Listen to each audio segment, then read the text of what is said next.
Good evening. Good evening. How you doing? This is Coach Carvel Bailey, and I want to welcome you to another episode of Life and Basketball. And here on the show is where we talk about how the game of basketball, as well as life, are synergistic and how they go hand in hand. And so what we do is talk to former athletes, current athletes, former coaches, former officials, current officials, as well as those individuals that have been valuable as well as resourceful to not only the game of basketball, but also the culture. And so we let them share their story of how Little Orange basketball has helped change and oftentimes save their lives.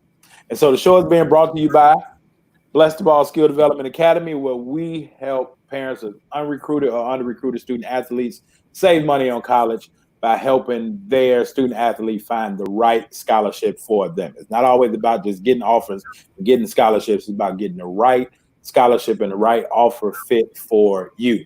The show is also being brought to you by Understanding Life Through the Game of Basketball.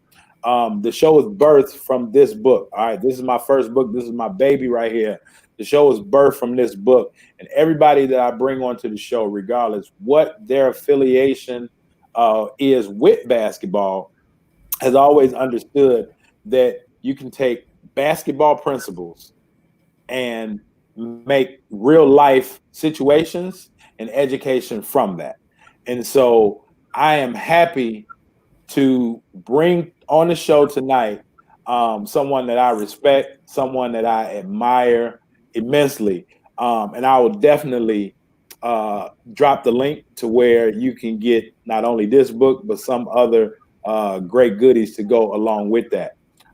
And so the individuals that I'm bringing on the show tonight, you'll hear throughout the show just concepts that can not only apply to basketball, but also apply to life. And this book, and it's so apropos with this show because we're going to really talk to mental health. And I always talk about playing the game from the shoulders down or playing the game from the neck up. All right, you have to be in control of your mind so that you can get success with whatever you do.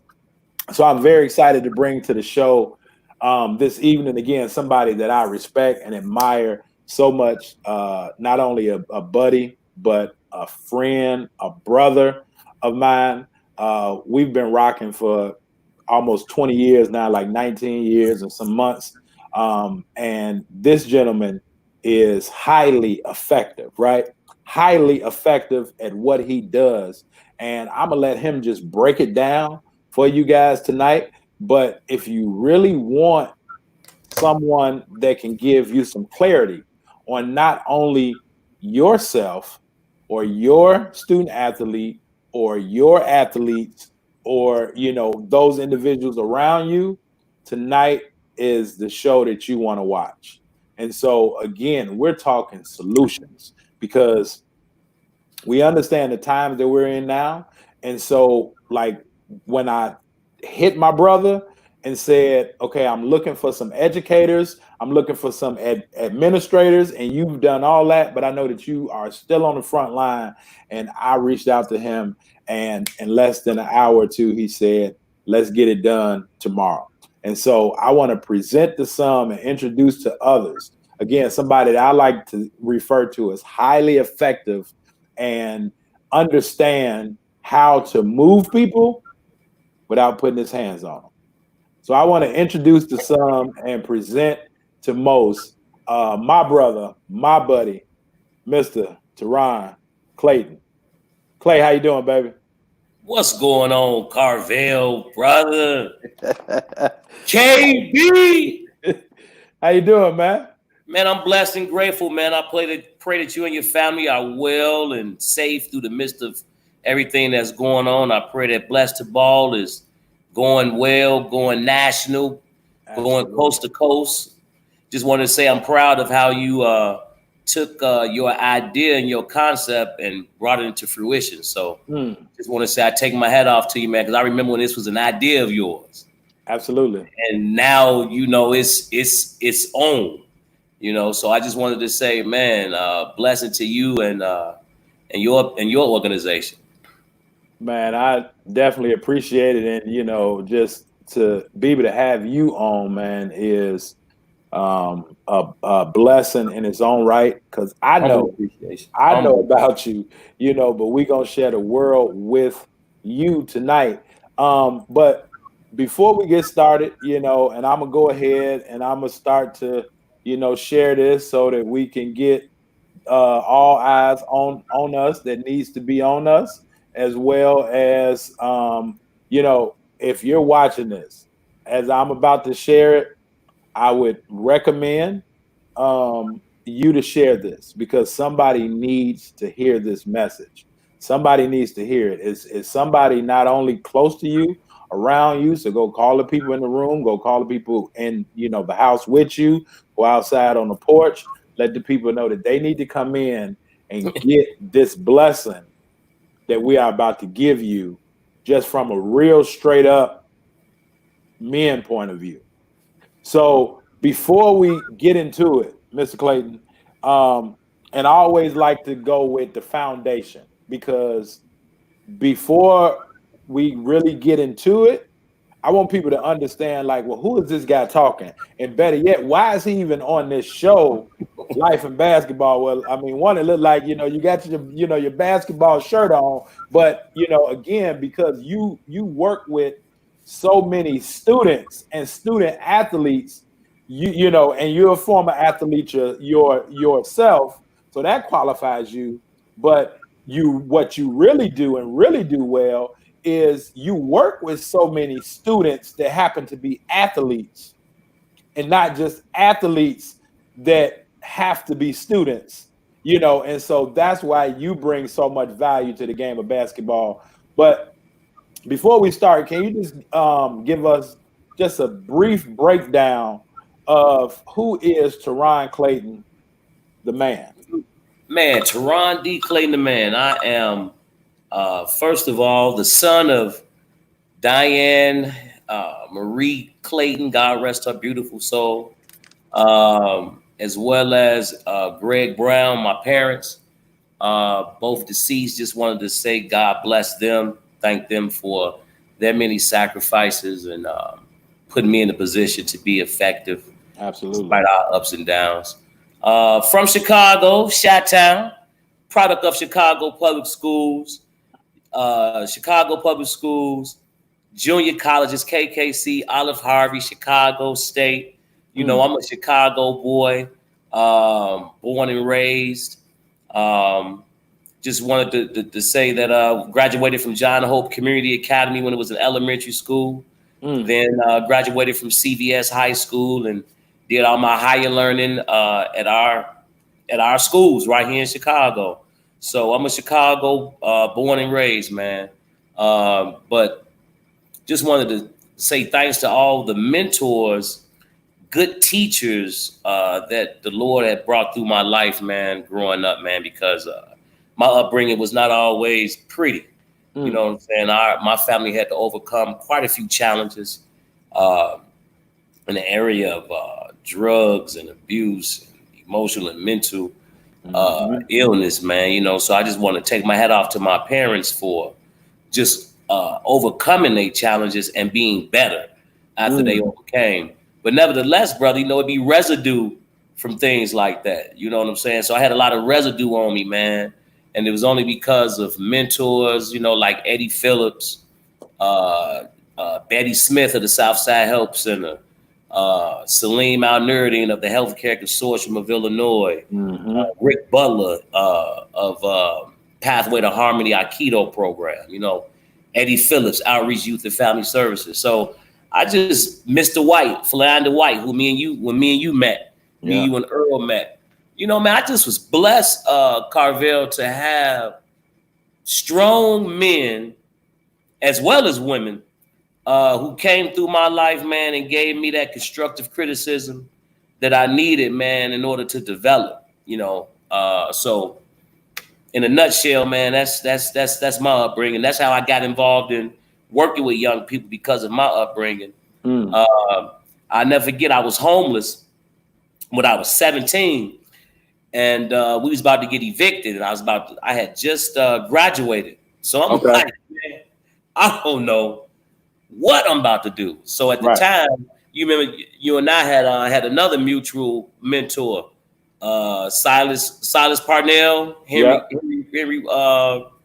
Ray at the A.S. McKinley. Yeah. That was back when the young people used to have to go down to the projects right off State Street.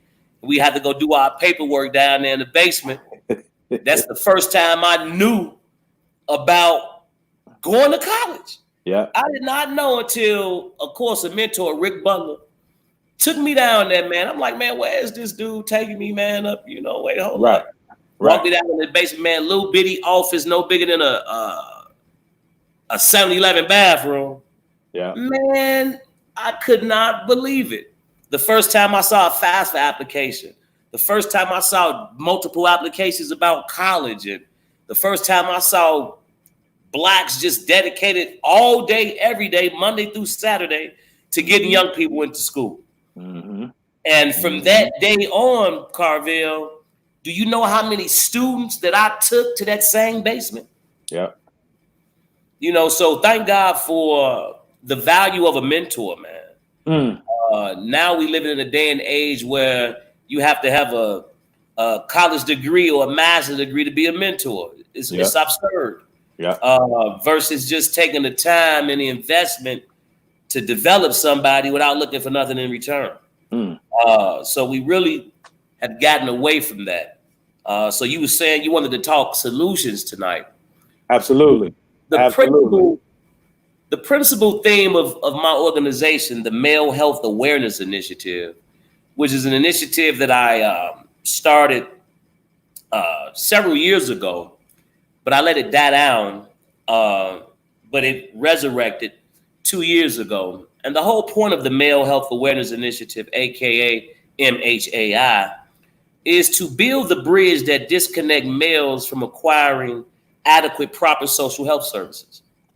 And if you think about it, since the early 60s, men of color have been denied adequate health care. Then we wonder why men, especially men of color, lead in just about every health issue known to man. Absolutely. It's because it's systematically designed to limit our access to professional social health services. Mm-hmm. So now you have a community full of men that's sick. So the point of starting that organization was to start conducting workshops and seminars on institutional navigation.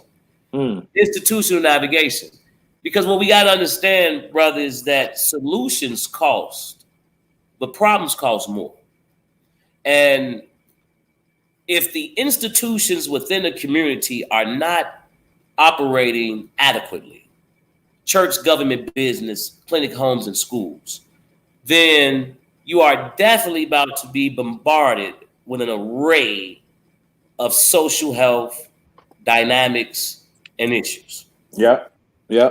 Now, and so I'm gonna pause and I'm gonna go back because you just dropped a heavy load, and not in a bad way, but a heavy load in a good way, in terms of lots of gems and lots of jewels that you just stated in your overview to who exactly Turron Clatyon is. And I'm glad that you did that because, again, we want to talk about the foundation as I'm finishing up sending out these last shares.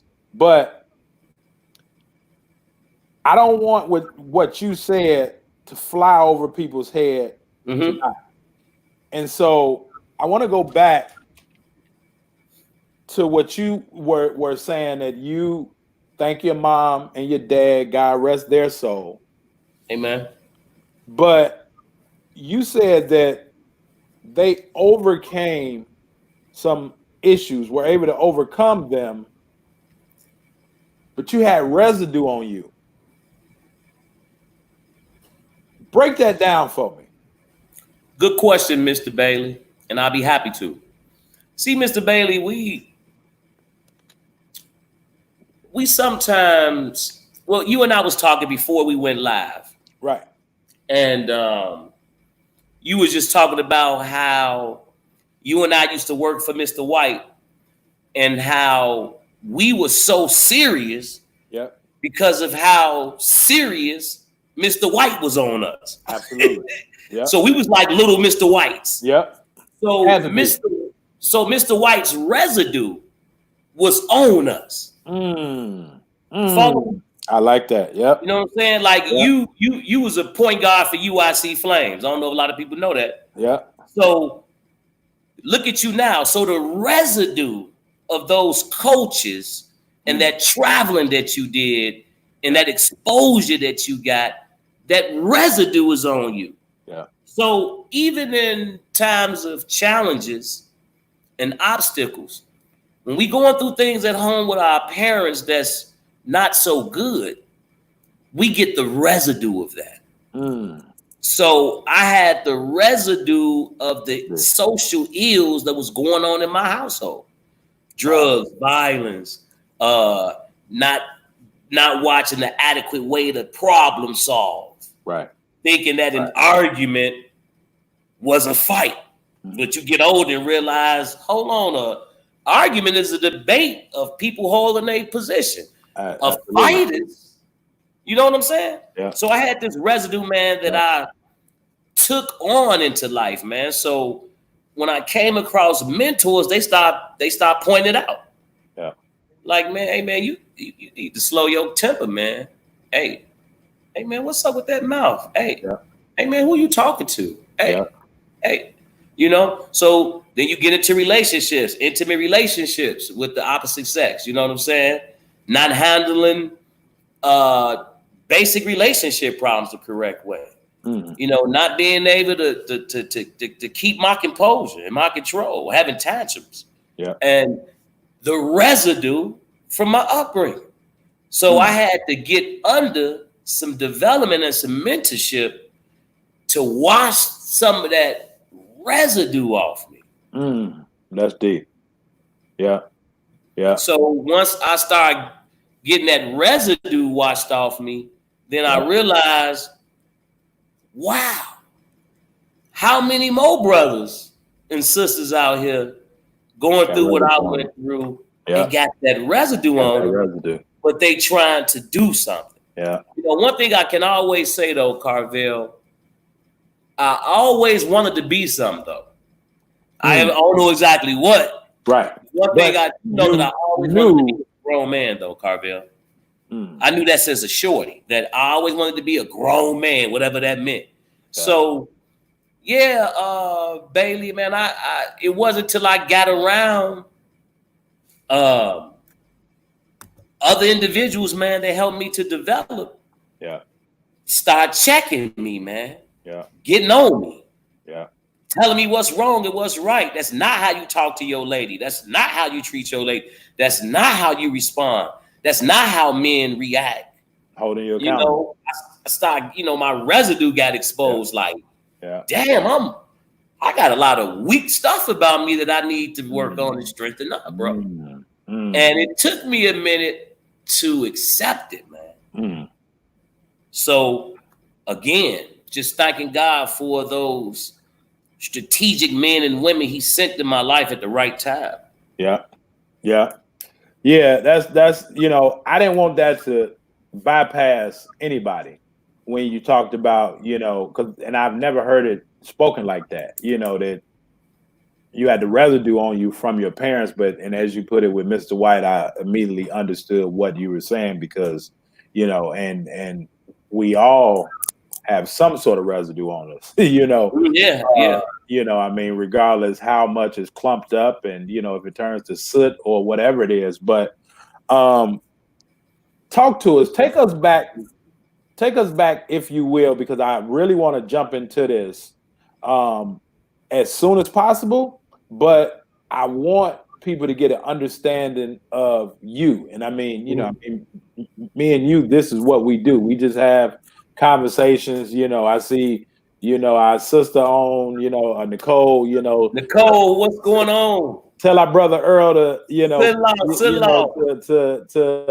sit, you know, front and center on this piece. I wanted to have him on the panel, and you know, soon he can join us because he's another person that's front and center. But take us back to the beginning, Mr. Clayton. You know, you talked to us about your mom and dad and that residue, but talk to us about growing up in the city of Chicago.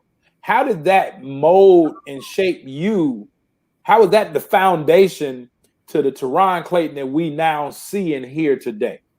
Man, it is, man, I am so proud and happy to be a citizen of Chicago, man. I'm talking like, I couldn't have picked a better city to grow up in.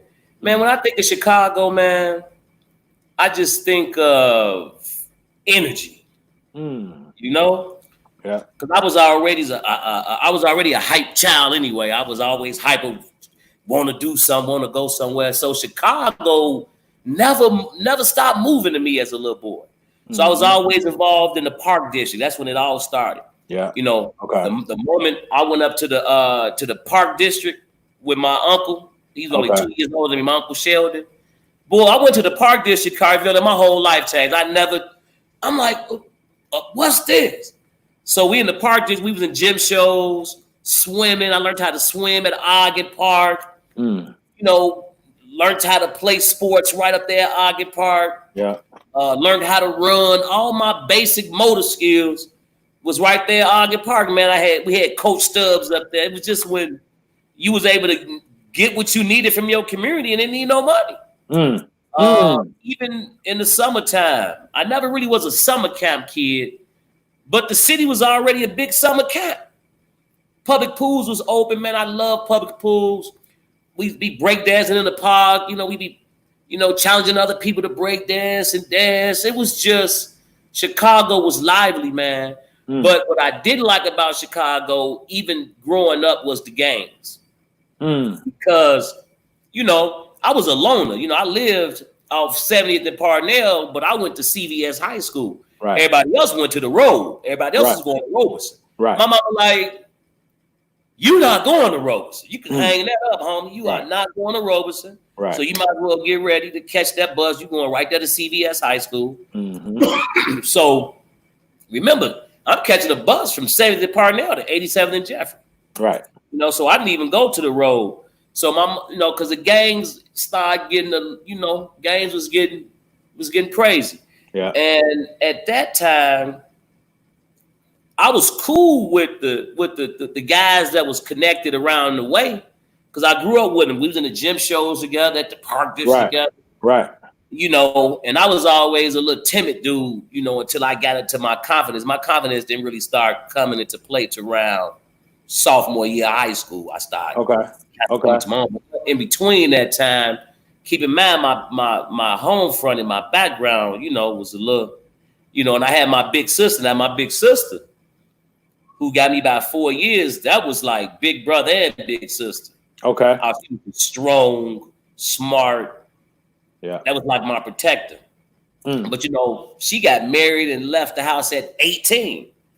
My big sister was gone. So, you know, I was there 14, 15 solo. But what I had a hard time trying to do, Carvel, is navigate through the games. Yeah. Yeah. Because you don't want to come off like a punk. Yeah. You don't want to come off like no. Yeah. So it's like, man, how this gonna go?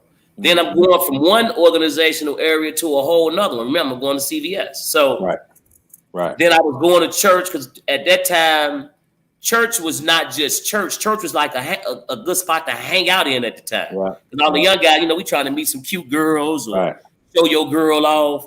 And, you know, at that time, all the churches had youth programs. So you would join church. You would get a whole new religion just so you could join the church, because you see about 7, 8 dams in the church.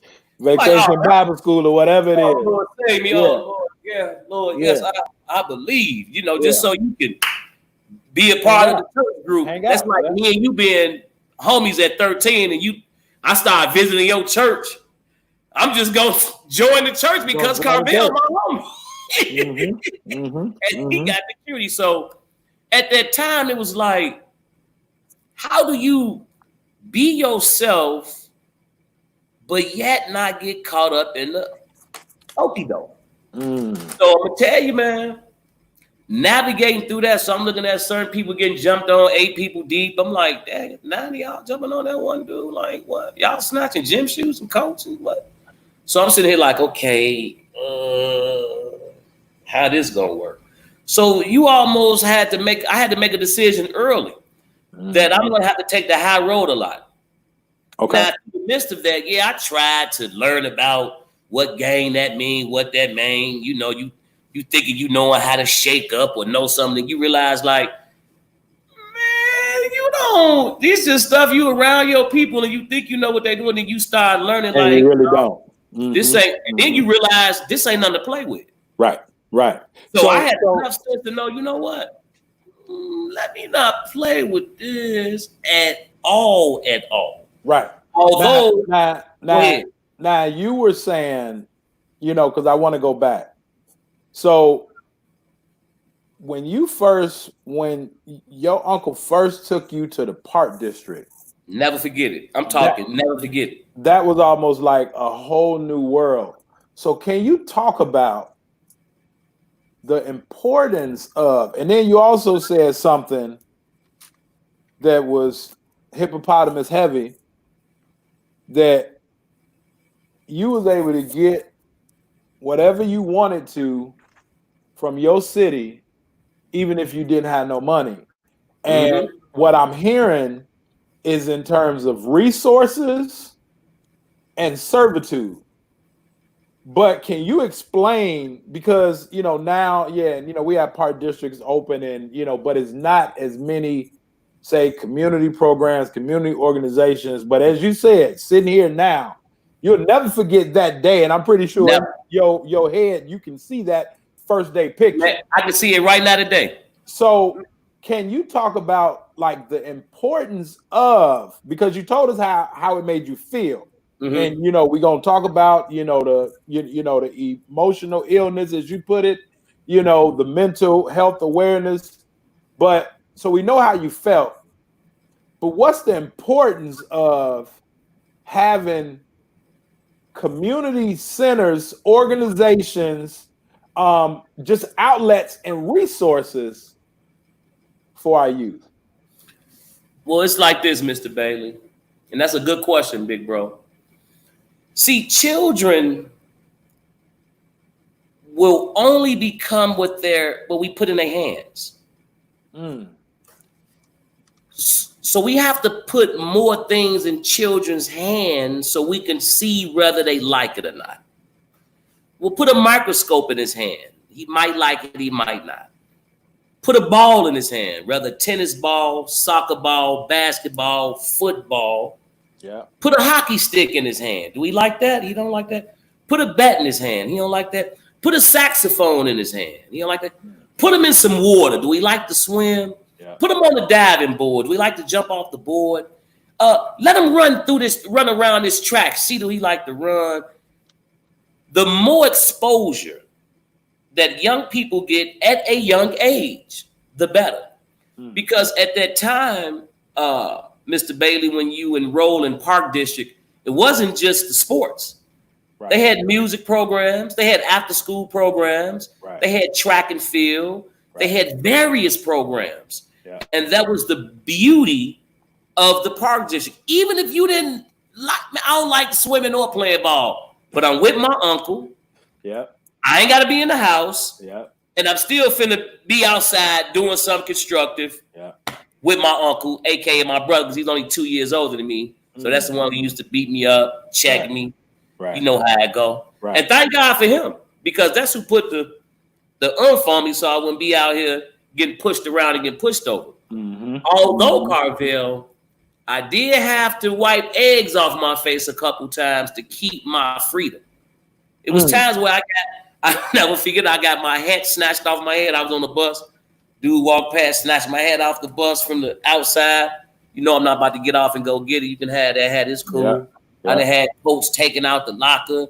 You know, I done had moments where 4-5 guys saying something, hoping you say something smart. They talking about, call you out your name, waiting on you to respond so you can get dog walk. Yeah. But I had enough sense to know then that I take that for right now because I knew that wasn't what I wanted. But at the same token, I knew this what it's going to take in order for me to have my independence and to be just me. Right. And I'm pretty sure that came from being around different people at the community centers. And as you talked about, like the importance of a mentor, but just those individuals that can teach you, as I like to say, how to be rational. Like to think, to teach you how to think before you act. And so, like, you said that at times you had to wipe eggs off your face to keep your freedom. But so I want to put that with something else that you said, again, because we're talking about the foundation. But you said that you had to make a decision to take the high road. Now, regardless if you went to school at Robeson in your community, or if you went to CVS outside of your community, if you went in your community where you were probably gang affiliated, right? Because you was there, as opposed to now you go to another area where now they may think you gang related because you from over in that area. And those are two totally different terms, gang affiliated and gang related. But now you're going from gang affiliated to possibly being looked at as gang related. And depending on what things were happening, you had to be aware of not only your surroundings, but you had to be aware enough to make a decision. And the way that I was told, like talked to about, like, so the word "I" means to like kill off, right? Genocide, is suicide, homicide, right? But you had to decide. So you had to like kind of cut off that paralysis by analysis portion in your head, and at some point you had to decide. And so the point that I'm making here is that even at a young age, you were aware enough, you were rational and aware enough to know that you had to make a decision. Do you want to go home and continue to your dream of being grown, because you knew that you wanted to be something also? So because you knew that you wanted to be something, you had to think rational so that you can make it to be what you wanted to be. And regardless if you didn't know what it was, you just knew that you wanted to be a grown man. Exactly. The point I'm making is you had to make a decision to do one thing or the other. So can you talk about, because again, we're talking about solutions here. Can you talk about the importance of making a decision to want something and to want to be something? So to our youth that's watching, to our parents that's watching, that can help pass it on to their youth, like what are some things that can help people make a decision? Because I think a lot of times we don't know what decision to make. And as you said, like, I'm hanging over here, but I don't want to be over here. So now, as I was saying, the other day, now you're putting a mask on because now you're being judged by other people. And because you don't want to be judged that I'm this or I'm that, well, now you're going to do something that you don't want to do. And that drives the stress into the mental illness. And I know that I'm all in your lane right now, but back to that decision. How can our youth make better decisions, Mr. Clayton? Well, let's go here, Bailey. 0 to 7, 7 to 14, and 14 to 21. Okay. 0 to 7 is the time where we are pretty much under the mother. That's the time for nurturing, kiss my boo-boo, show me how to pray, show me how to count, teach me nourishment. Yeah. 7 to 14 is when you are in the laboratory. You're learning. You're learning things. 14 to 21, you are applying what you've learned. Because once you get 21 to 28, you are now in it. So what I noticed when I turned 16 and a half, 17, I was a 16-year-old senior. So I graduated from high school at 17. My mother, God forgive her, lied and said I was 5 when I was in kindergarten. So I started kindergarten at 4. Okay. Thank you, Mama. Yeah.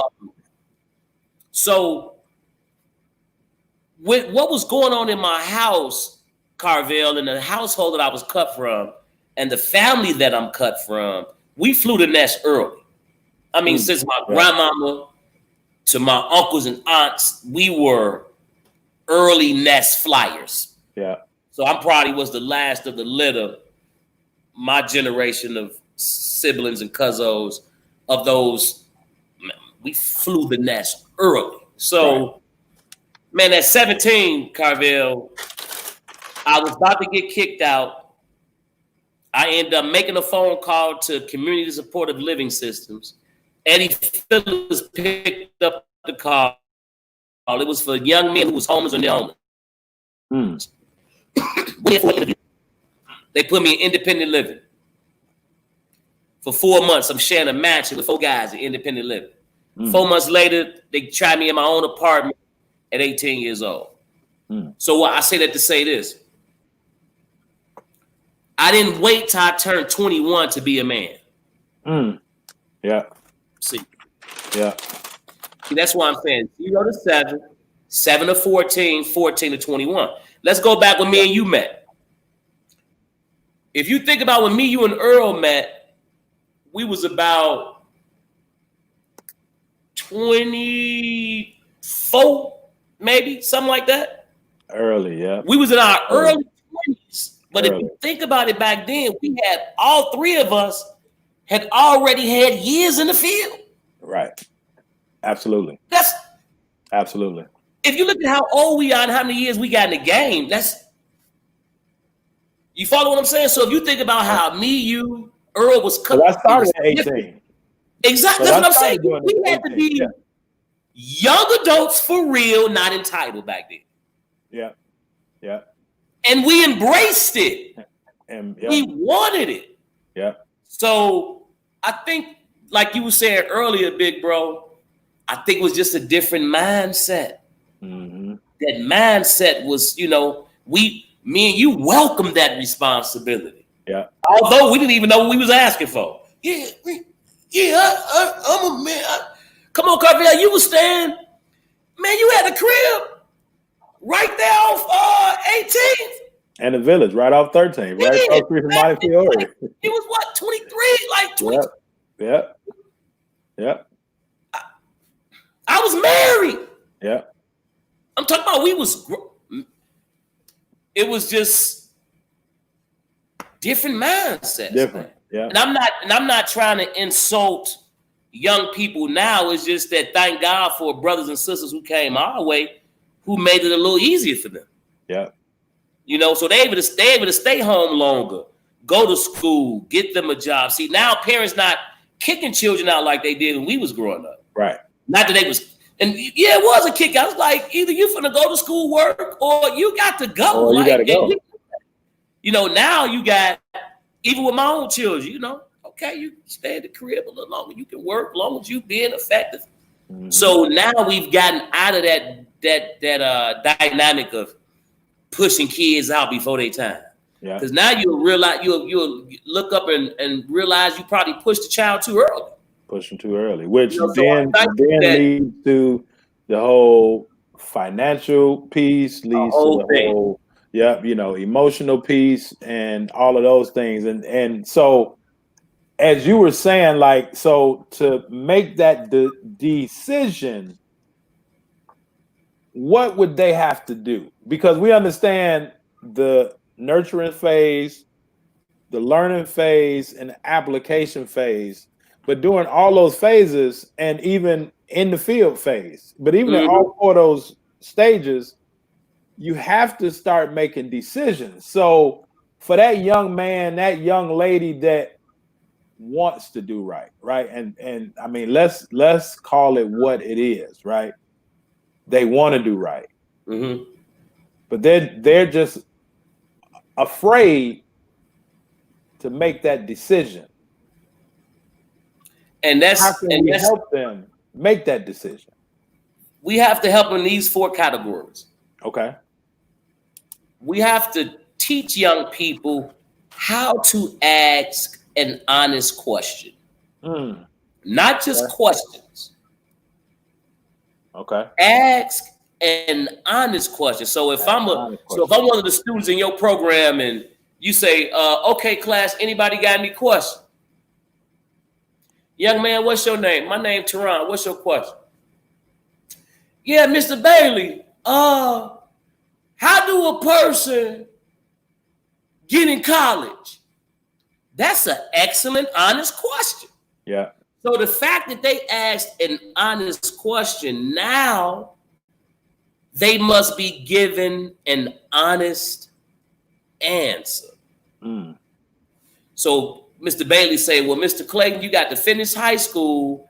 Then you talk to your high school counselor about the next steps. Or you can kick on my card. You can have your mom give me a call. Boom. Yeah. So I asked an honest question. Mr. Bailey gave me an honest answer. Now the third thing is what you just said, the decision. Right. Now the decision got to come in. Are you ready to decide to do what Mr. Bailey said? Okay. Now I'm following you. Then which goes back to that whole application thing. It's the application. The what? Yeah. The power to do what's said. Now from that you get power. So I asked an honest question. I got an honest answer, made a decision to go to work on that decision, and that go to power. So it's like bees and pollination, big bro. It's like, so Mr. Bailey say, I want to be a college coach for basketball. That's your idea. Yeah. So the next thing we got to do is get that idea second. So we got to second that motion. So the next thing Mr. Bailey need to do is go get with a what? A person that's already a college coach. That's doing it. And get up under that coach. Mm-hmm. And now y'all begin to do what's called pollination. From that pollination comes what's called a complete thought. From that complete thought, you now see the vision. From that vision, you can put the what in now. Now I can put the work in on that vision. Because I see it. From that work, you expect what from that work? A product. And from that product, you expect a return. Mm-hmm. And from that return, you expect not just an income, but an outcome. So you go from idea, second, pollination, thought, vision, go to work on the vision, product, full return, and an outcome that brings both an income, life, etc. But look how many of us, Mr. Bailey, got wonderful ideas, but they never get second. So we end up committing abortions of thought. See, you just don't have abortions of body. Mm-hmm. Abortion just means to destroy before full maturation. So here it is. We got so many young people with wonderful, powerful ideas, but no one to get under to help them second it. So what they end up doing, aborting the thought. So our young people that's powerful, man. Daily. So because look at you, you knew since high school. You was a high school hooper. Mm-hmm. Am I lying? Yeah. Right. Boom. You knew you wanted to play college ball, Bailey. You knew that. Right. Absolutely. You got under them people. Whoever you got under, whoever you talked to or whatever, you did that. Had to. Because that was your idea. You didn't stop at the idea. You got around the basketball community, the college community, and took it to another level. And learned it. You didn't abort. And even right now, you still in it. You still didn't abort. Now look at what it's taking you. You got books now. You got an organization now. You got a wife now. You got a house now. You got children now. Yeah. You well known now, highly respected now. All because you didn't abort. Right. Now, that sounds easy. Mm-hmm. And it sounds easy because how eloquent you just said it. You know, I have to ask an honest question. You know, I think that that's first, that I have to ask an honest question. And you gave the example of how do I get in college as an honest question. And from that honest question, you have to be able to get an honest answer. See, the same way when I'm talking basketball, and I would say like parents as well as student athletes have to be able to ask the tough questions. Not just ask questions, but ask the tough questions that maybe the coaches may not want to answer because it's not even true to themselves. And it'll kind of hurt in the pit of your gut to even say it because you know it's not true, if that makes sense. But okay, so I can ask an honest question and helping me make a decision. And that's when I talk about being rational. Think before you act. So I can ask an honest question and pray that I get an honest answer. But what's a not so honest question? A not so honest question to be something like this, baby. So you doing a workshop at my school to some 8th graders, right? Mm-hmm. And you say, and you say to the athletes, I'm telling y'all right now, man, I don't care how cold y'all are, you got to be a student athlete. You got to have the right GPA in order to play for me in my school if y'all come to my high school. And then you get a person that asks a question like this. So what if I don't get a 2.0? Okay. Yeah. Yeah. First of all, your question not honest. Right. And excuse my French. It's an out of context question. Right. So we got to start being willing to put heat on young people when they ask not so constructive questions. Because we've always heard there's no such thing as a dumb question.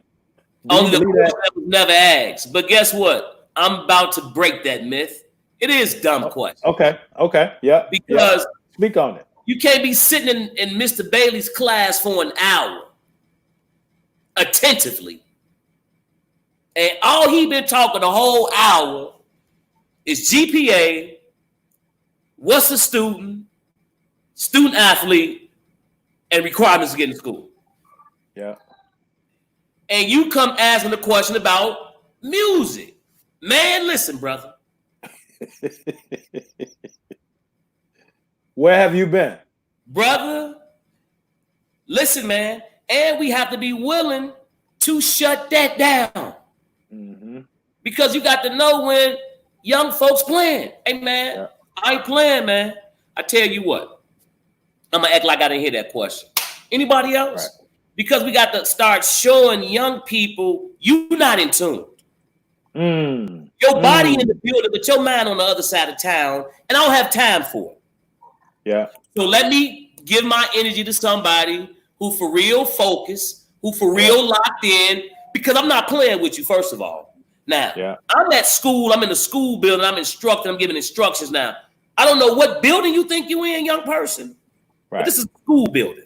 So before you touch the doorknob of the school, I hope you ask yourself, am I ready to be a student? Because when you open the door to my school and put your foot in it and bring your body in, you belong to me. Right. Period, point blank. And you're going to do what I instruct you to do, or you want to be in the building.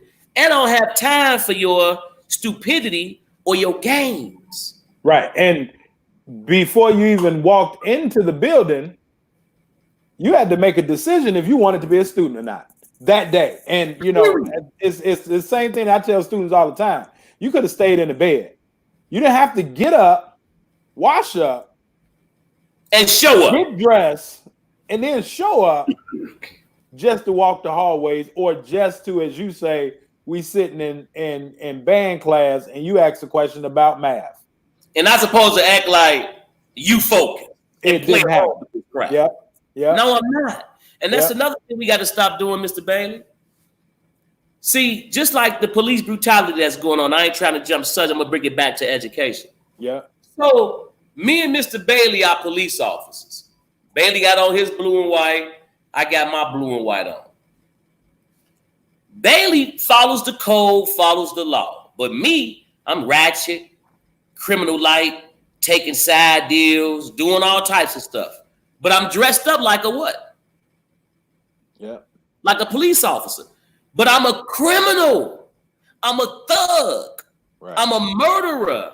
Right. In costume.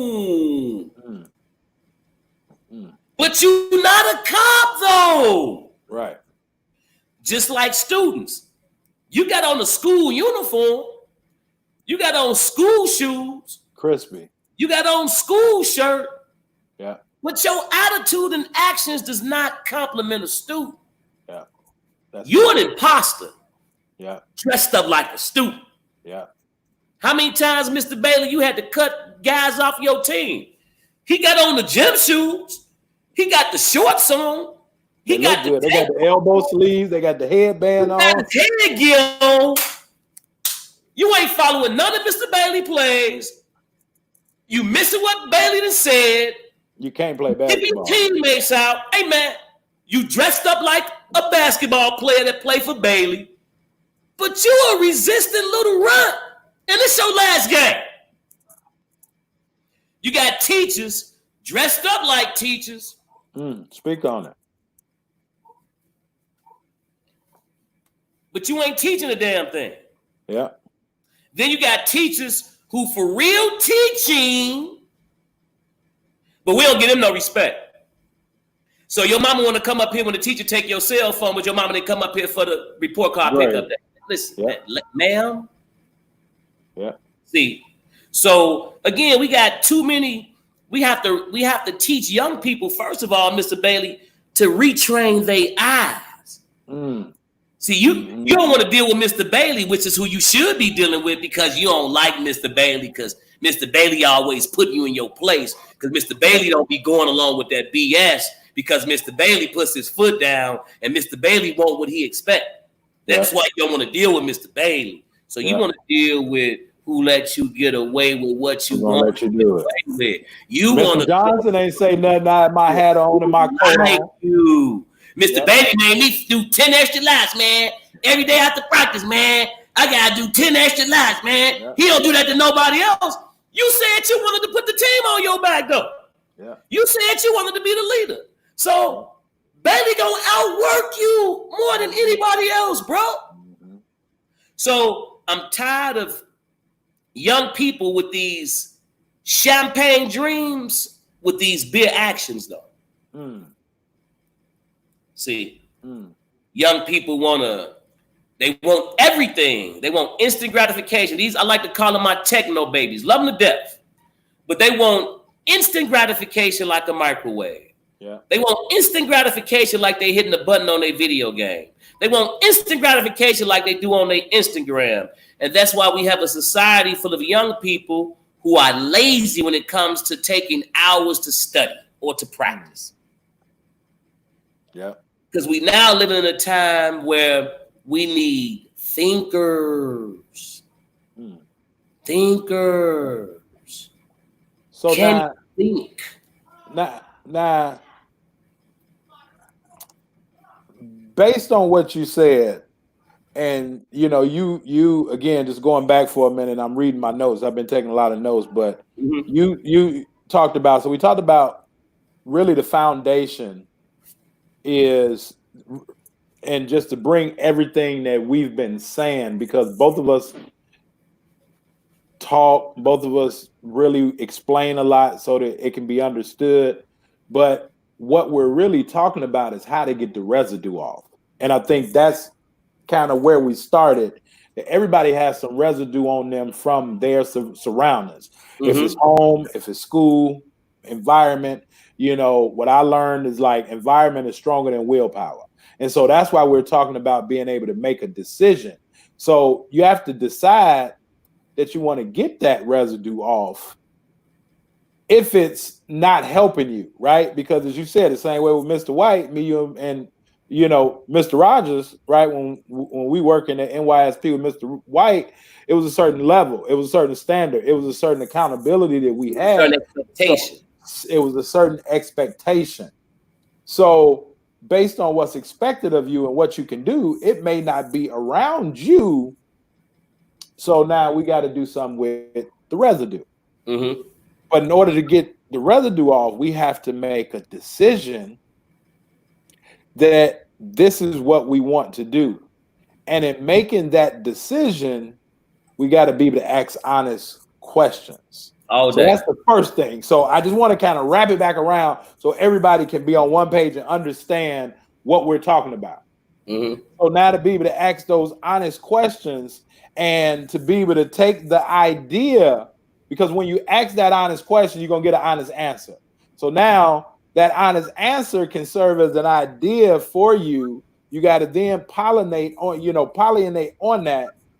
And from there, you get now your own thoughts based on what I've told Mr. Clayton, what my idea was, based on what Mr. Clayton asked me, what my idea was to be able to help him. Now he has to take that and pollinate on it, let that marinate. And now Mr. Clayton starts to get his own thoughts, and he's able to then shape and create his own vision. But the vision has to be on the outcome. See, the vision comes, it's like you my teacher, right? Yep. And you know how we have, that day you say, well, this Friday, y'all, we gonna have what you want to be when you grow up. We gonna talk about that Friday, right? So I get in front of the class and tell you what I want to be when I grow up. And you, at the end of the class, tell me some of the things I need to do to acquire that. Mm-hmm. It's like the same dynamic, but we have to start showing young people how to bring a vision to thought. Yeah. So me sitting at your desk after school, Mr. Bailey, talking to you like I'm one of your athletes, and I didn't hit a rough patch, and I didn't know I can go to school, and you said, man, Turron, man, you ain't gonna believe this, man. I made a phone call to my guy at Olive Harvey, man. Not only are you gonna be able to go full time, man, they're gonna be able to go ahead and put you on a team, let you try out, man.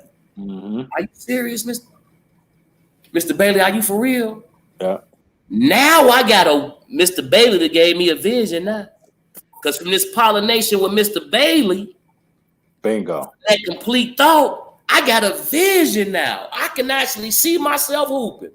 Yeah. I can actually see myself with my book bag at Olive Harvey. I can see myself with my little workout shirt on that say Olive Harvey workout team. I got a vision now. Yeah.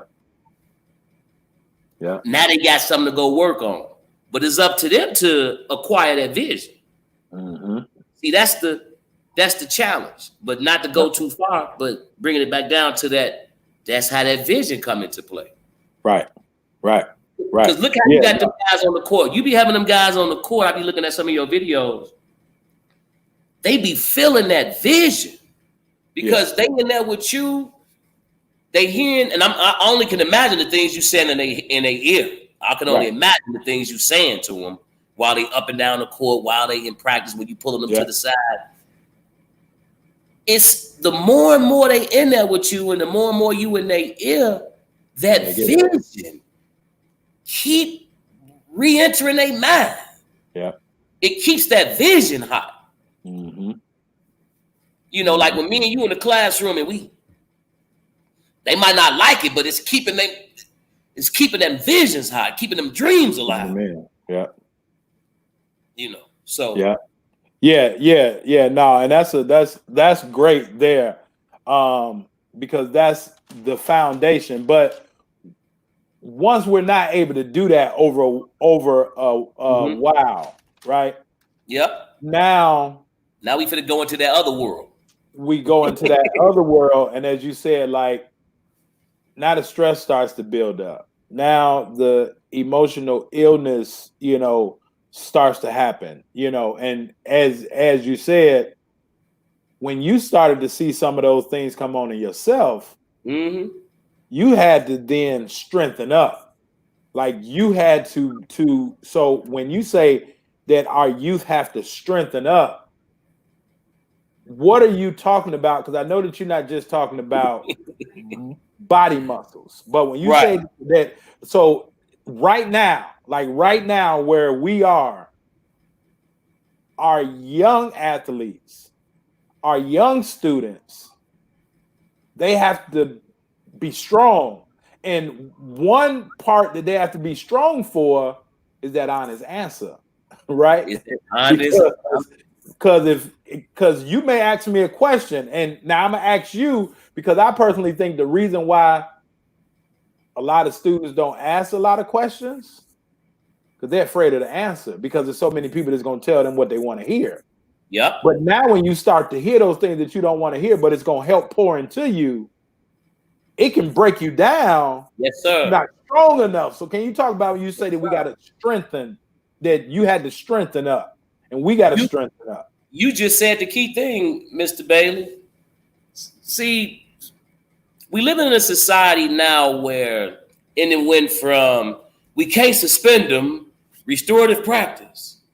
Oh, no, don't send them home, intervention. Yeah, I know he just called you out your name and disrespected the whole school, but just give him a hug. Mm-hmm. Now, I get it. You have to be able to nourish and build a young person. Yeah. And fight their errors and their flaws. I get it. However, though, it's just like boot camp. Boot camp whole purpose is to strip you. Oh, yeah. To strip you down and then build you back up. See, we living in a society now where young people strip you so they strengthen you. Right. But yet they want the world. Mm-hmm. Well, you don't want to be like Mike, obviously. Right. You can't be. Right. You want to be like who? See, be careful of who you say you are on the basketball court. Boy, I dropped him like I was Allen Iverson. But you won't have an Allen Iverson work ethic, though. Boy, I'm cold like Mike. Mm-hmm. But you're not disciplined like Mike. Yeah. Oh, you could drop 30 points on the court, but you can't get a C on your exam. Mm. Yeah. You got on a $150 pair of gym shoes on a 5-cent brand, but you can't think. Imposter. You have to start putting heat on young people. Real good heat. In the classroom, on the basketball court, the football field. It has to be ongoing coaching. I love that. Whether you're an athlete or not. Yeah. You must receive ongoing coaching. Yeah. Because what coach you know, Carvel, or what coach you've ever been a part of, and you a coach, man, your players like you all the time. No, actually, most of them say that they couldn't stand me when they was playing for me, but they love me. Now, I'm checking kids all day, but guess who they want to go with when they see me in the hallway? Yeah. Mr. Clay, can I go with you? Yeah. Man, I just checked you 50 going north yesterday, and you want to come hang with Mr. Clay. You know why? Because they know if a person is coming to them from a position of love or a position of irrational or I don't like you. Yeah. Yeah. See, Mr. Bailey might not make you feel good. But you know he care. But he can. He's gonna bring the best out you. You say you want to go play for who? You got to go through Bailey first, though. Yeah. And guess what? You do know if you can't make it through Bailey, you're not gonna make it, right? Let me say that again. You want to go well? Okay. And Bailey can get you there, right? Yeah. But you do know if you can't handle Bailey, you not ready, right?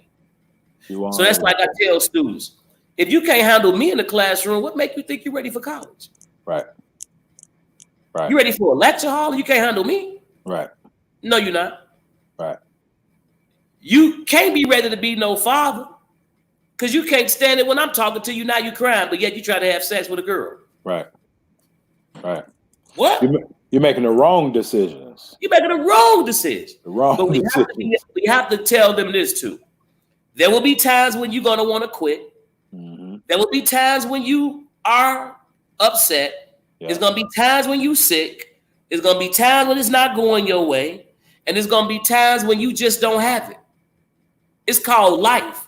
Now the question is, when those times come, are you still gonna be willing to push? See, these are the things that we got to let young people know too. Hey man, you're not gonna always feel good, okay? It ain't gonna be sweet, and Sweet. that's You a might great lose point. your job or lose your school. Not you gonna quit. Right. So we got to let young people know the reality of life, that it's gonna get hard and complicated sometimes, and you're gonna have some hard days. And I think that, to your point, because we're talking solutions. So one of the solutions that us as adults can do is to be more honest. And through that honesty, it may, and oftentimes will, put that individual in a position of adversity, because now they're going to have to push through it. But as you said, strip you to strengthen you. Well, by me being honest with you, yes, sir. It's really going to build you up on the back end, because you're looking out the front door. But it's really building you up out the back end if it don't break you. But it's building you up so that you can handle that adversity later on. But if we're not honest with our student athletes, just young people in general, if we're not honest with them, then we're setting them up for failure later, because now everything has went their way, so they've never had to deal with no, which can be an adversity. So again, and whoever's watching it, you can put these key nuggets. The first step, the first solution, is being able to ask those honest questions, and then the second step is to get strengthened. Right? To Mr. Clayton said earlier, we have to change what we're seeing. Our perspective. We got to retrain our eyes. We got to retrain our eyes. I can be looking at you and seeing something totally different than what the person standing next to me is looking at. Right? We looking at the same thing, but something in me, I don't see in myself. Right. Mr. Bailey see that, man, Turron. Man, this boy, you know what? I think I got my new shooting guard. Yep. But I don't believe that. Yep. I don't know what Mr. Bailey is seeing in me to. Yep. I don't know. Yep. So we have to ask those honest questions, and then we have to be able to change our perspective. And how'd you say it again, Mr. Clayton? We got to change our. We have to change the way. We got to retrain our eyes. Thinking, like Nicole said, it's called commitment. Yep. Meaning, like, we got to be so. We got to start encouraging our young people to navigate towards the people who are committed to the cause. But that's what I'm saying, though. You have to really getting it done. But you have to retrain your eyes to be able to see what's real and what's not. And that's not going to be easy for us, Mr. Bailey. That ain't going to be easy. That's what we're up against right now, trying to get our young people to be aware of wolves in sheep clothing. They might sound like Bailey. Yeah. They might be dressed like Bailey. Yeah. But that ain't one of Bailey's teammates right there. That ain't one of the guys. That's not a Bailey though. That's a fake Bailey. Yep. Oh man, I'm trying to find this quote, man. It was something the other day, man, and the quote was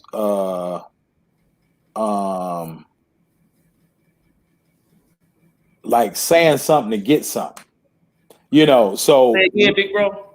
The quote was kind of, and I'm looking for it, but I don't want to butcher it up. But it's kind of like being able to say things to get things. You know, a lot of people will tell us things because they want to get something in return from us. Does that make sense? Almost definitely. So now when you talking about that we got to retrain our eyes, well, we have to know because we like our young people are very intelligent and they can kind of, you know, and but what they have to be able to better do, because again of that instant gratification, that person that may not have their best interests in mind, as we like to call, right, the person that's sending them off, that send-off person may look well for them and to them, but don't mean them any well. So they sending them off, going back to what you're saying, sitting in the classroom. Oh man, Mr. Williams ain't say nothing about me with my jacket on and my hat on and cocked to the side. But now you, Mr. Clayton, said something. Right. So now you have to retrain our eyes so that we can see, right? And then ask them honest questions like, how come you let me?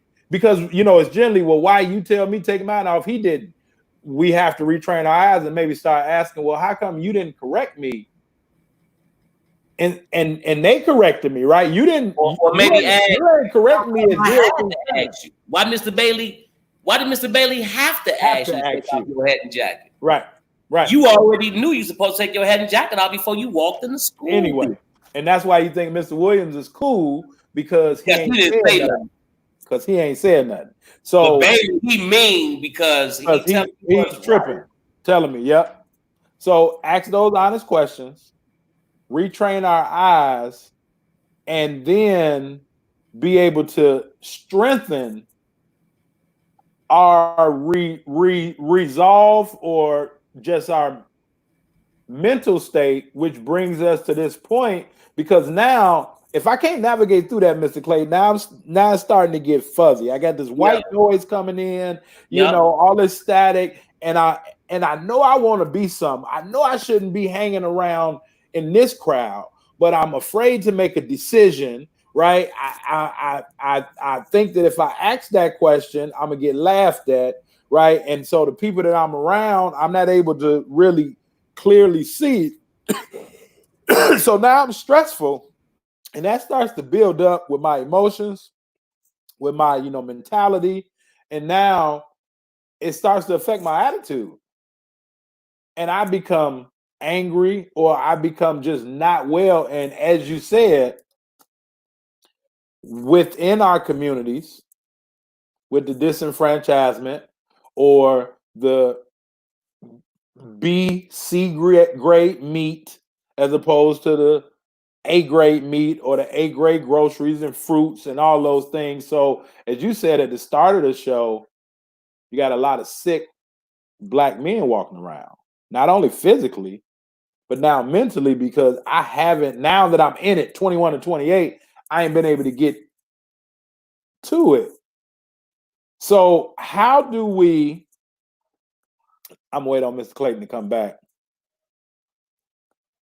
So the question that I want to know from Mr. Clayton is, how do we deal with that emotional state? How do we work towards reshaping and reframing our mentality so that now it doesn't start to affect our mental health?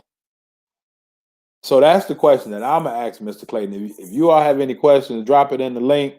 Either he had to recharge his computer or something, but hey, this is live, and this is what we do with live TV. But drop your questions in the chat box, because I want to know that question. Like, what are some things that, based on what we're talking about, what you have heard us talk about thus far, what's your perspective on the solutions that we're talking about? One, being able to ask those honest questions.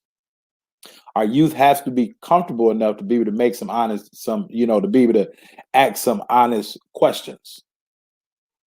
And now, once they ask those honest questions, now they have to be able to accept those honest answers. And based on the answers that they get, now they have to kind of reshape their lens, their perspective, because it's an old quote that says, when you change the way you look at things, the things you look at change. Does that make sense? When you change the way you look at things, the things you look at change. So that's what Mr. Clayton is talking about, changing our lens and being able to see that perspective. So ask Can you those see me, honest baby? questions. Yep. Okay. Yeah, I can see you on hear you. Ask those honest questions. Be ready for that honest answer.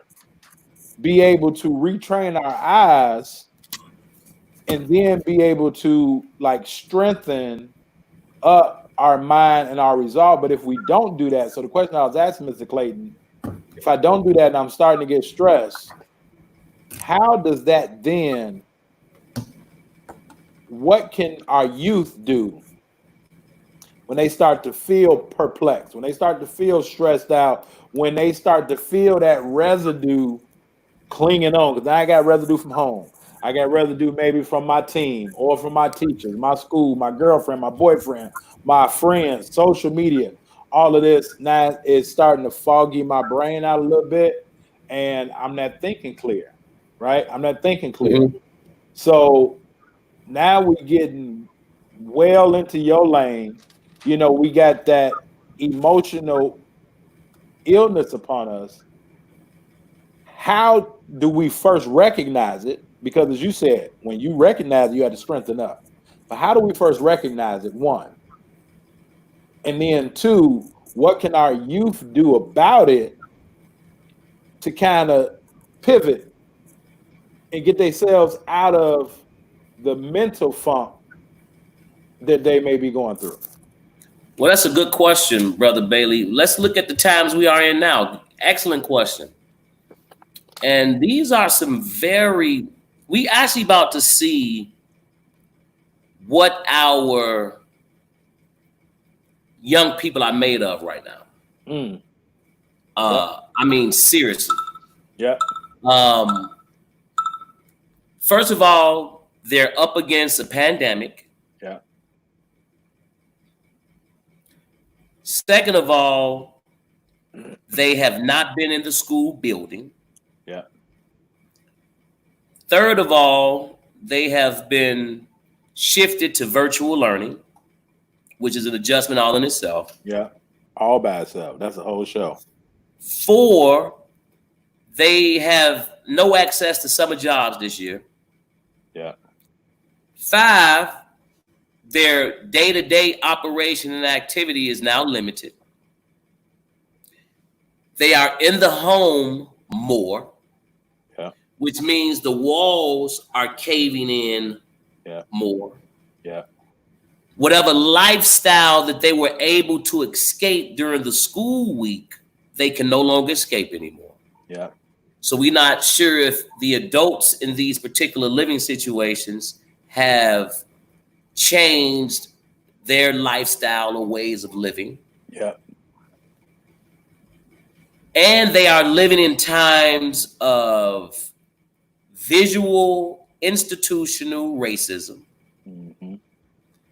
And they are watching social injustice at its worst. Right. And in the midst of all of this, they have to be of sound mind.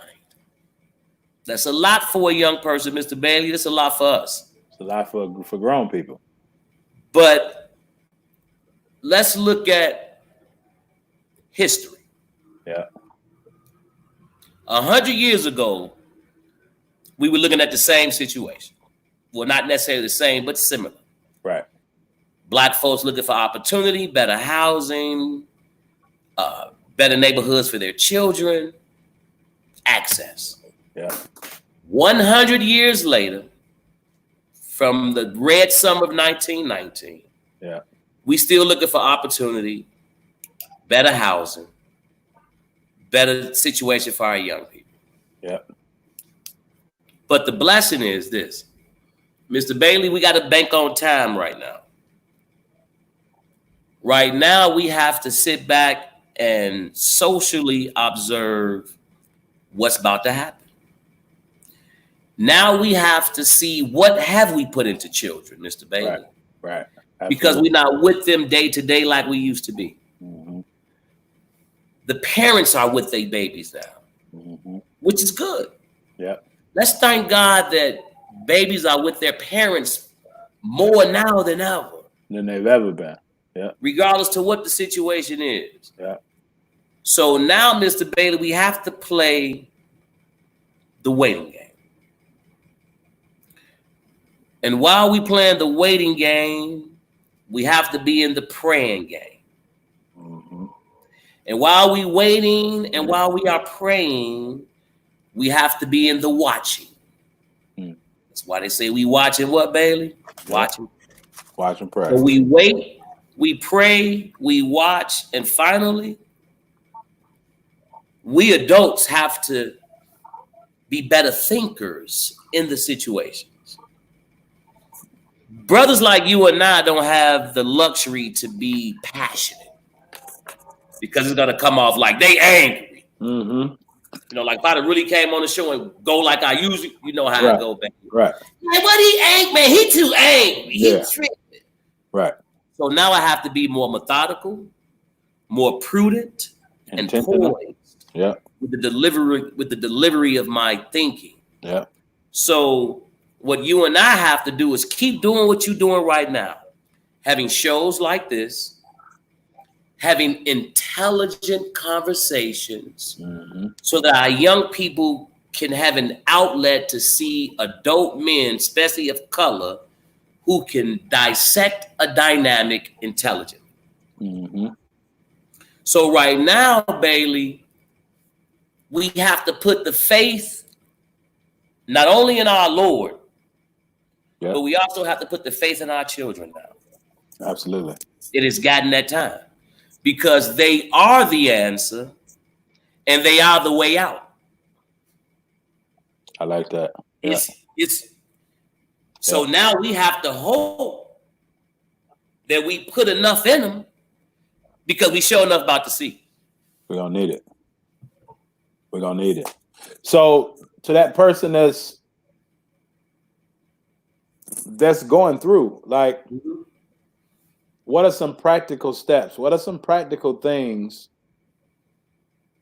that you teach those that you work with, you know, especially with your organization, you know, the Mental Health Awareness Initiative, and you've been doing this for decades with workshops and things. Like, what are some things, like, share with the audience, athletically or not, but what are some things that they can do to identify that, hey, I need to find me a mentor, I need to you know, I need to make that pivot, but then how does that pivot look? Like, I mean, because everything that you said, you know, I have a teenager at home, and she's a highly interactive person.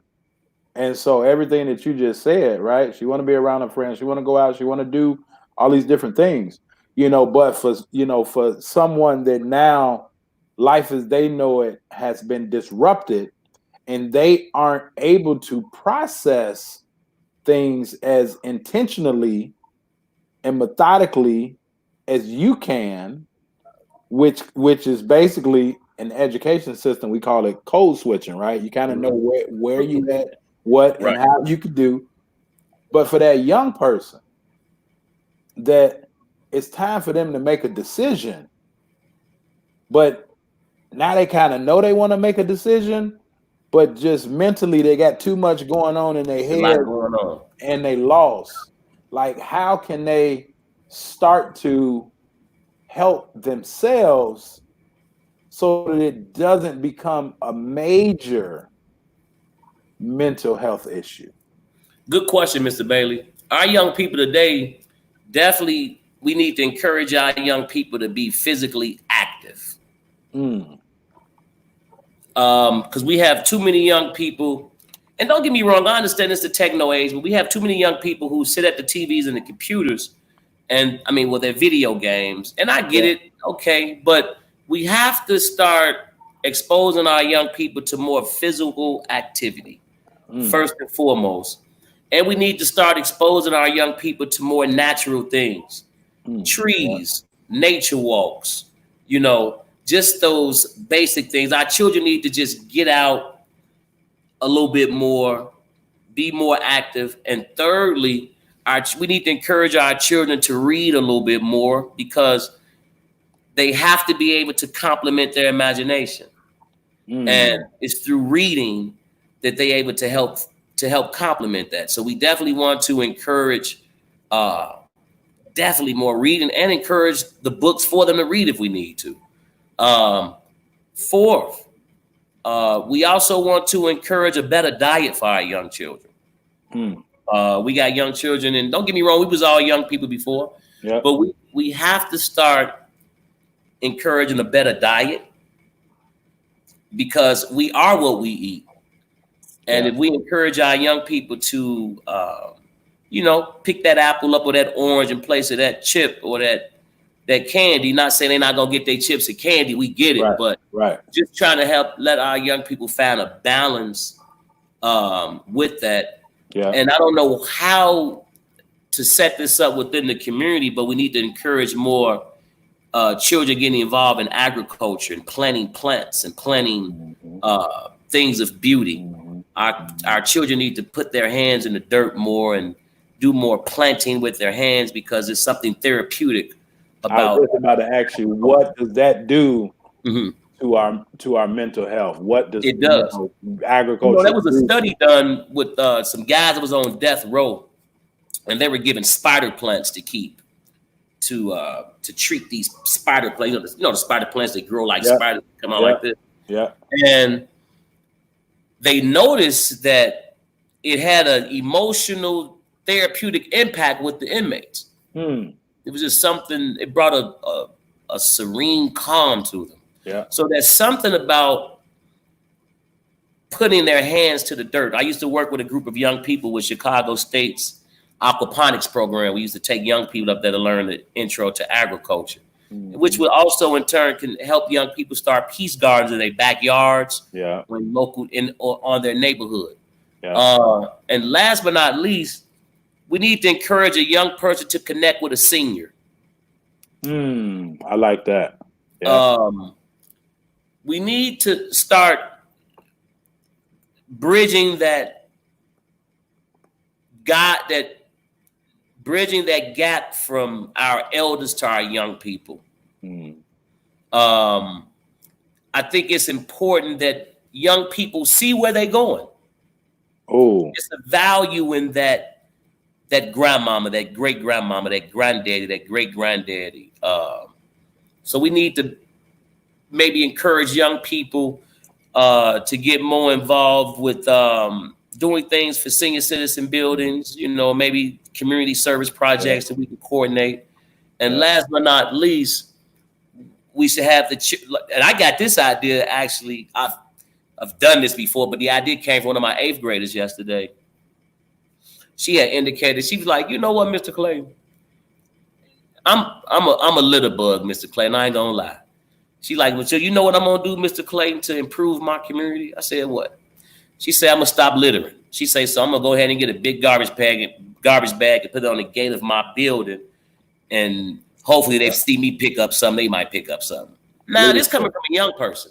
So I think we should encourage young people to start their own initiatives. Like the cleanup initiative, or the we going to the store for gratties today, or whatever.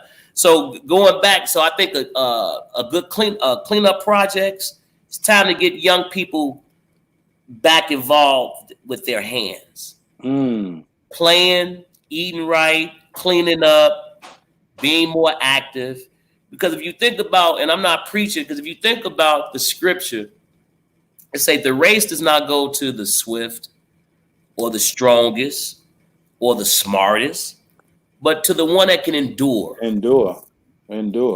And I think young people being around elders, I think that will add a sense of endurance in them, give them a sense of hope that they do have a long future.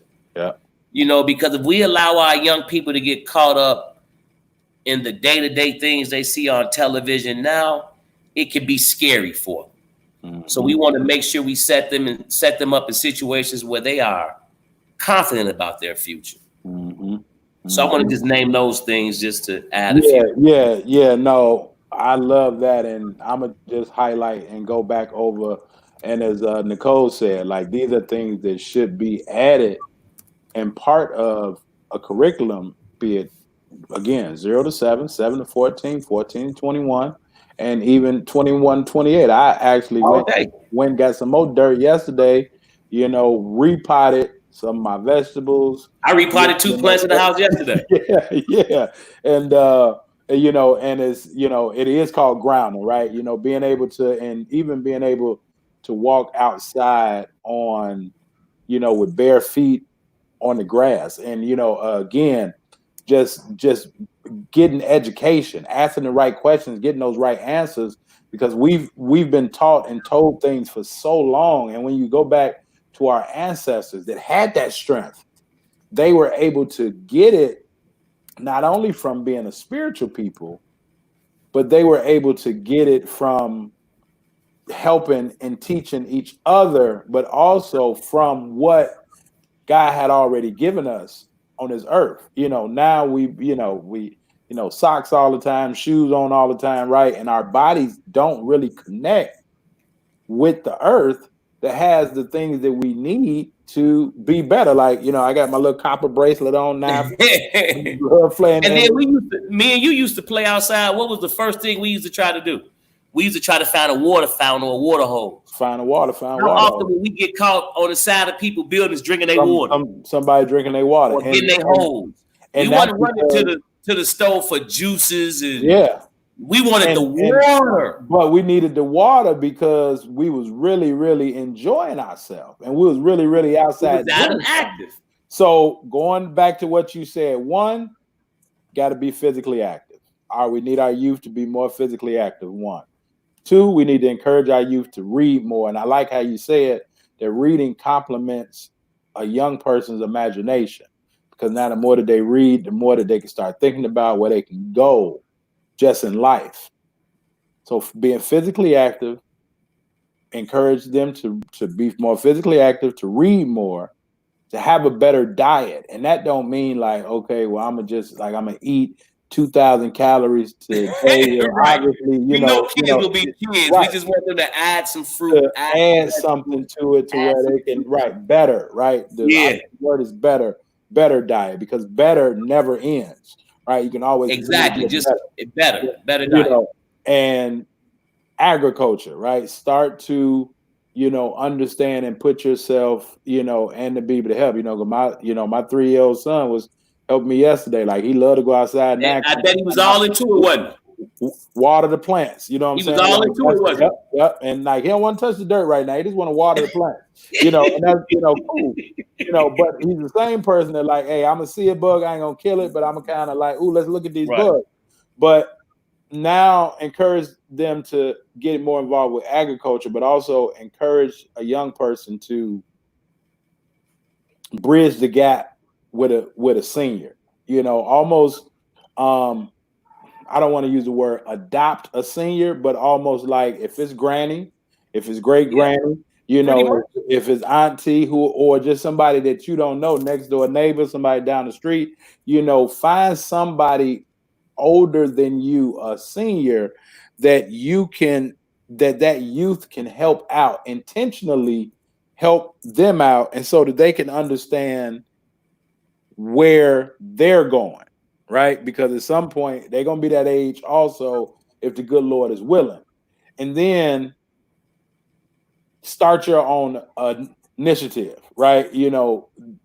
Whatever it may be, whatever small initiative, clean up initiative, whatever know that you want to do, in the back of your mind, right? And it goes back to making that decision, right? Well, you may not be able to save the world, but you might be able to save your block from getting your building, right? Your building from getting littered. So I'm gonna put a bag there. So I think that those are great points. Like, those are 2, 4, those are like 7 great points, and just 8 would just be more involved with your hands, be it if it's sports, band, whatever. I But like that, Mr. Bailey. Just being more involved with your hands. I like yeah, that. yeah, Put the and right things in your hands. Just right trying things different in things. your hands, because we know, again, from that 0 through 7, now we're dealing with those fine motor skills. What can you do, right? They say, can chew? Can you walk and chew bubble gum at the same time? Some people can't if they're really focusing on it. So that was great, right? What, again, talking solutions, things that young people can do. But now, you were part of the mental, or no, you were part of the healthcare consortium in Illinois for a long, long, long, long time. And I know that was dealing with a lot of adults as well, the youth, but as well as the adults. I not know how to fix myself, Mr. Bailey, Mr. Clayton. I kind of know some things that I can do to get started to put me in a better situation. But I'm still in this toxic environment, and I don't really know how to help mama, daddy, granny, big mama, auntie.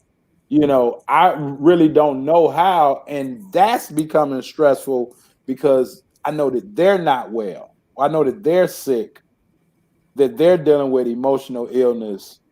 And so when you were with the healthcare consortium of Illinois, with Mr. Al Nuridan and the rest of the people there, talk to the parent now. What are some things that the parents can do? Because, hey, they stressed out also, and just in a normal day, right? Stressed out from work at this point, may not have a job. You still got bills, you still got things going on. Now I'm being a teacher, right? Because and I normally just push my kids to school, because I don't have to do it. But now I'm being a teacher. I got to be the counselor. I got to be the organizer. I'm cooking a lot more. And especially now that they done shambled the city. It may not be as many restaurants or places. So I'm really losing it. Good point. Mr. Clayton. Parents, first of all, shout out to parents. Because, again, parents are the most underrated citizens on the planet. Underrated. Yeah. Because it's hard to gauge a parent. What's a good parent? What's a bad parent? What's an adequate parent? What's an inadequate parent? Mm-hmm. Well, into these days, you have big brothers raising children, uncles, aunts raising children. Family dynamics have changed. So my encouragement to parents will be, the first thing is to meditate more. What do you mean by that, parents to listen to their thoughts and their inner emotions more. And to do that, we need more quiet time. So every household is different. So we have to encourage parents to find that time daily, that locked time, whether it's 5 minutes, 10 minutes, 30 minutes, where they are allowed time to themselves with their thoughts, whether that's a private walk, whether that's a moment on the back porch or the front porch with a lemonade and silence. Because there's a lot going on for parents right now in this pandemic, during these riots, and during the dynamics that young people are dealing with school and the lack of access to services right now. So parents, I encourage you to meditate more. Also, I encourage parents to increase their fruits, vegetables, and water. Because the fruits, vegetables, and water will help with the diet, it will help with the stress, and it will just help with easing some of the weight that we deal with. Because these are summer months, and we want to make sure we try to eat lighter and not as heavy during the summer, because we now have to be faced with the heat. Thirdly, parents, we need parents to also do the same thing I said about the young people. We need parents to be more readers, to become more involved with reading, not just for themselves, just so the young people can see them do it more as well. Mm-hmm. Because when you see Modeling. your parent read more likely students read more as well. Yeah, modeling. So we want to encourage parents to read more.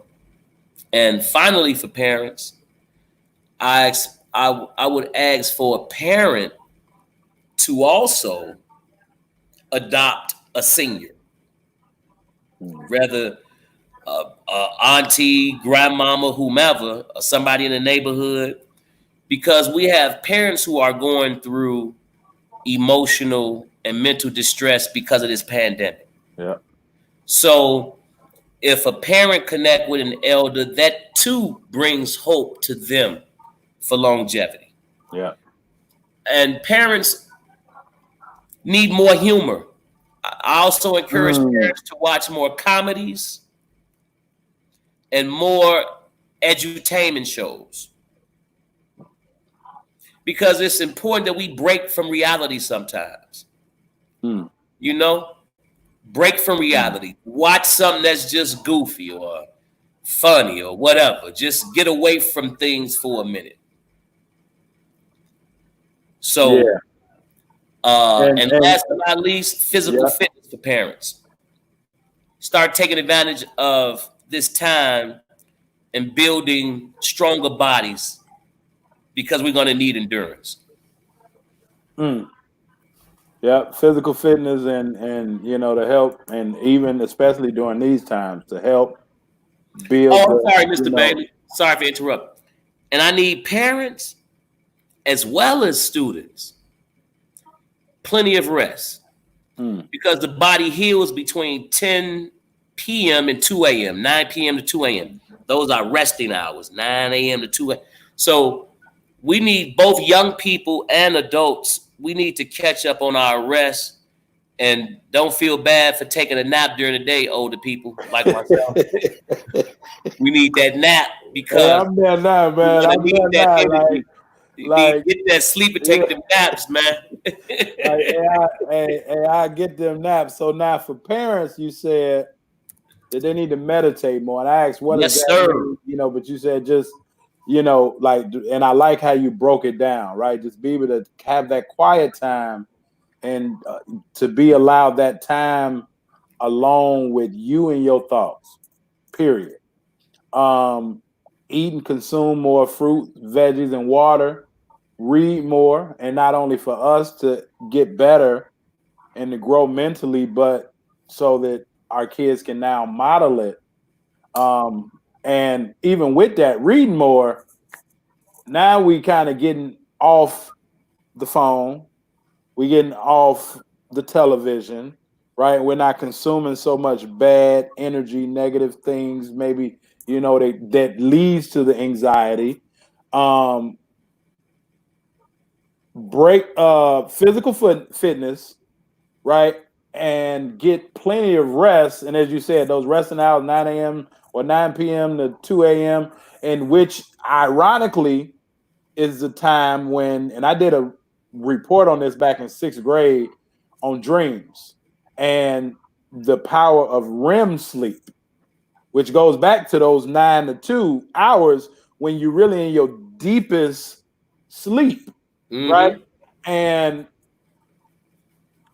that's when the creativity comes in at. But now, when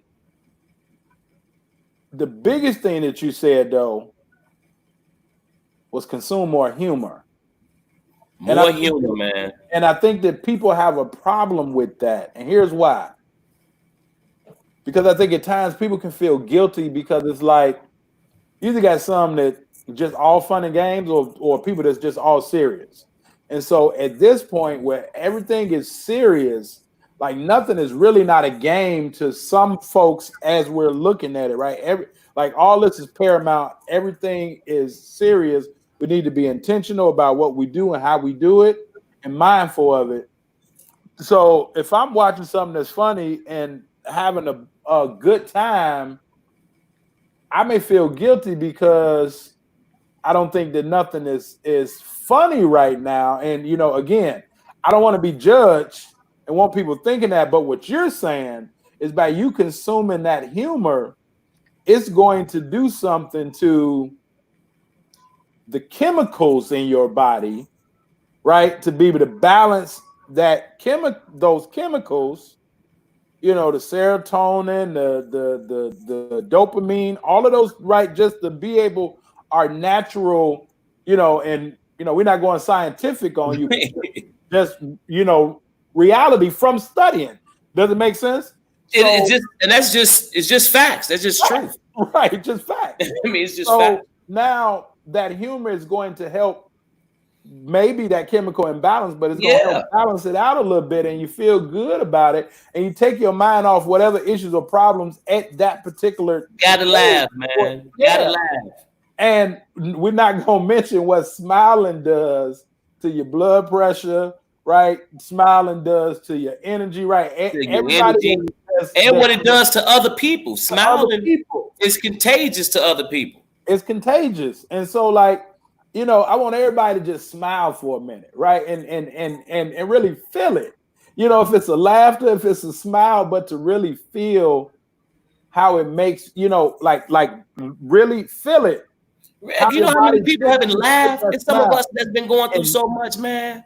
And they ain't smiled. They haven't even laughed or smiled or cracked a joke, man. At all. And that's what I'm saying. I think people feel a little bit of shame because it's like nothing is funny right now. Well, that's not what we're saying, but we're giving practical steps, right? We're talking solutions, but we're giving practical steps that not only students can take, student athletes can take, but also the parents, because we can't help the youth if we don't help the parents of the youth or the adults that's spending time with the youth all day with that. So I don't want to overwhelm them, Mr. Clayton. We're gonna have to come back again. Let me know when I can come back, man. I'm ready to go. The whiteboard, so that you can really, really get on the whiteboard and work some of your get on the whiteboard, little bro. So that is, that it makes sense. And as Nikki said, read materials with books with pages, not just pictures, not ebooks, not just the ebooks, Nikki. Right, Nikki, what's wrong with the ebooks, Nick? and it's nothing wrong with the pictures, because again, that's gonna go to that imagination. But definitely you want to get the books that has pages so that now it can keep your mind stimulated. And I think that everything that we talked about tonight, Ms. Clayton, was just to that point, to be able to kind of change the stimulation, because right now we're being poked and prodded with a lot of things that can cause the anxiety and a different stimulation. And then we know that now that goes to from the mental health, and then it goes to now taking all type of substances or medications to combat that, which won't help either. But how can we stimulate our mind in a different direction? And I think that it's a lot of people that want to make decisions to do better. They just don't know those practical steps. And I think that, just really, touching on it in a short stint, because we can go on and on and on, but just in a short stint, we have to, be more aware of what's going on around us, but also how the things that we do can not only affect us, but affects those people around us if we're not being intentional, asking those right questions, being aware of everything that's going on, retraining our eyes. I think that that's big, again, so that we can see different things. And now once we see different things, because you have that student that they could be like, man, Mr. Clayton, and it might be 10 years later. They like, hey, man, I get it, but you helped change, you helped retrain my eyes when I was in 6th grade. Mm-hmm. And now, as you said, you was at the community center with them guys. Some of them guys went on to be real good in the street doing what they do. And you understood, yeah, I might know them, but that's well beyond my pay grade. You know, that's a whole nother understanding. That's a whole nother lane. And I ain't really in. And that don't mean that, you know, again, that don't mean that you're soft. And I really want my student athletes to understand this. Yeah, I want them to, and I hope they got what I was saying with that. Like, because if you look at it now, You're a a coward. lot of those things I was avoiding, those people now trying to fall back on what I do. Right. Yeah. Now, what we do is popular.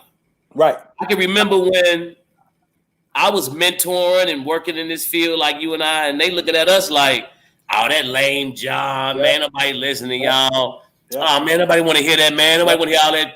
Yeah. But now,